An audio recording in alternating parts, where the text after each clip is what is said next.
FairyTale to the Pike Command, or The Adventures of Emil. There once lived an old man. He had 3 sons. 2 were smart and the third was even smarter.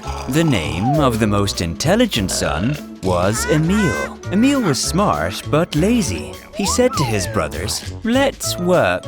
I lie on the couch. I have to think and you have to work." The brothers were very offended but did not show it because they loved Emil. Once, the brothers went to the market and Emil was left with their old father. The father said to Emil, "Go and get some water, son. I am very thirsty." "I won't get up," Emil answered from the sofa. "Well then don't expect presents." He had nothing to do, so Emil gathered some things and went to the river. He was thirsty and there was no water in the house. Outside it was winter and the nearest river had frozen over. So Emil took a bucket and an axe to cut through the ice and collect water. He got to the river,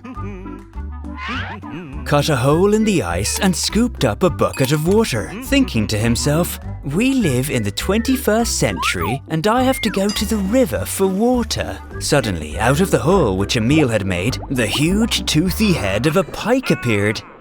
Emil was scared and stepped back and nearly fell over. To keep his balance, he grabbed the pike and pulled it out of the water by accident. Then the pike spoke in a human voice.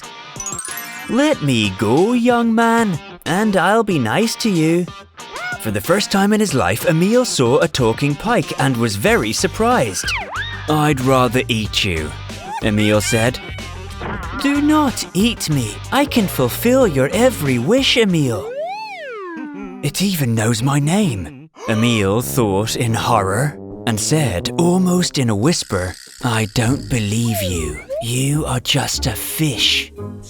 "I'm a normal fish." The pike was surprised. "Come on, test me." "Okay, I want the bucket to reach my house by itself." "Oh, okay, wait. First, you need to say the magic words." He is probably trying to cheat, Emil thought. "I'd rather eat it." "Just say, 'On the pike at my behest and by my will,' and then make your wish." "On the pike at my behest and by my will, I want this bucket of water to just run home," Emil said, and suddenly the bucket of water grew 2 legs and it ran very fast to Emil's house. Emil released the pike. A bucket ran, beating itself on the sides with its own handle. People stared in wonder. They had only heard about such things in fairy tales. Emil's father opened the door and was also very surprised when he saw a bucket with legs full of water. "Drink, Dad," Emil said. "The water is beautiful." Do you remember the magical words the pike said to Emil? Abracadabra, cribbly crabbly boom, or on the pike at my behest and by my will. How attentively you listen. Quite right, on the pike at my behest and by my will. Subscribe to our channel and watch the fairy tale about Emil further. Some time passed and again the brothers went to the market. They got ready and remembered that they needed to chop the wood. "Emil," they said, "chop the wood." "Why?" Emil asked. "The oven needs to be lit and we will bring you gifts." "You promised that last time," Emil muttered and lay down on his favorite sofa. "Well, now we'll definitely bring them." The brothers went out and the old father too. Emil went out into the yard, found an axe and said, "On the pike at my behest and by my will, go axe into the forest and chop some wood there." And at that moment, the axe grew legs and arms. It grabbed the cart and ran into the forest. How long or how short the axe worked in the forest is unknown, but in the evening it returned home with a full cartload of firewood for the stove. Time passed and the firewood ran out and the brothers again sent Emil into the forest. "Emil, go to the forest and cut firewood." "What do you mean?" Emil asked. The brothers answered, "We need to go to the market." "I don't feel like it," Emil muttered. But there's nothing I can do. Emil got up from the sofa, put on his shoes, got dressed and grabbed a rope and an axe. And again lay down on the sofa. "Open the door," he said. "The door." And the brothers laughed. "How are you planning to go? At least harness the horse." "I don't need a horse," Emil answered. The brothers opened the door. And Emil whispered, "On the pike, at my behest and by my will, go sofa to the forest." And the sofa started going to the forest. It went so fast that even a car could not catch up.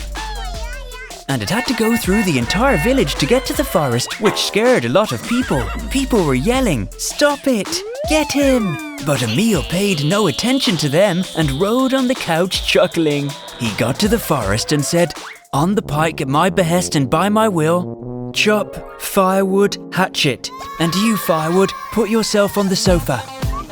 But be careful not to fall apart."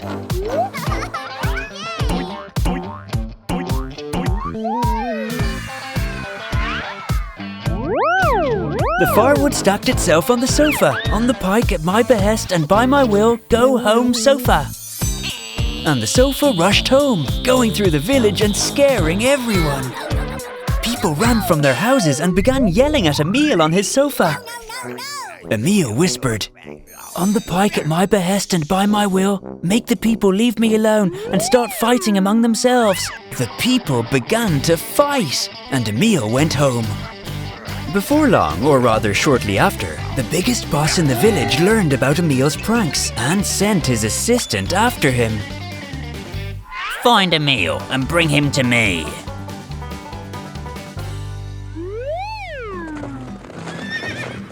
The assistant went to Emil's home and threateningly asked, "Are you the mischievous Emil?" "Well, I am. What do you need?"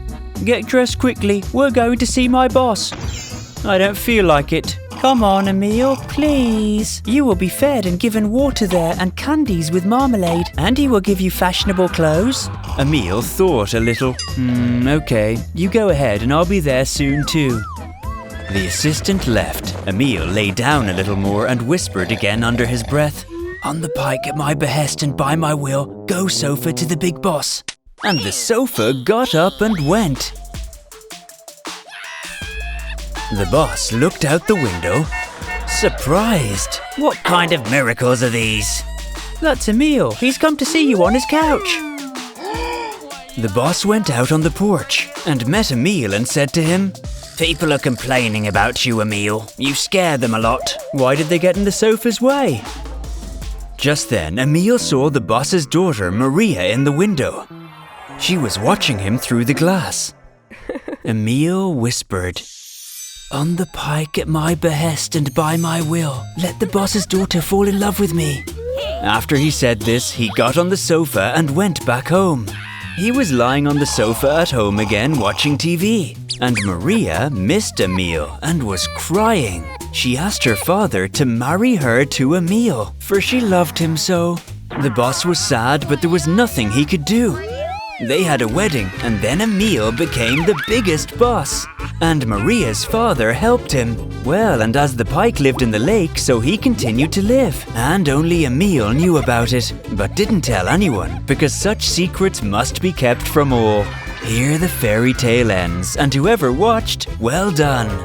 Subscribe to our channel, leave a like, and don't forget to share our fairy tales with your friends.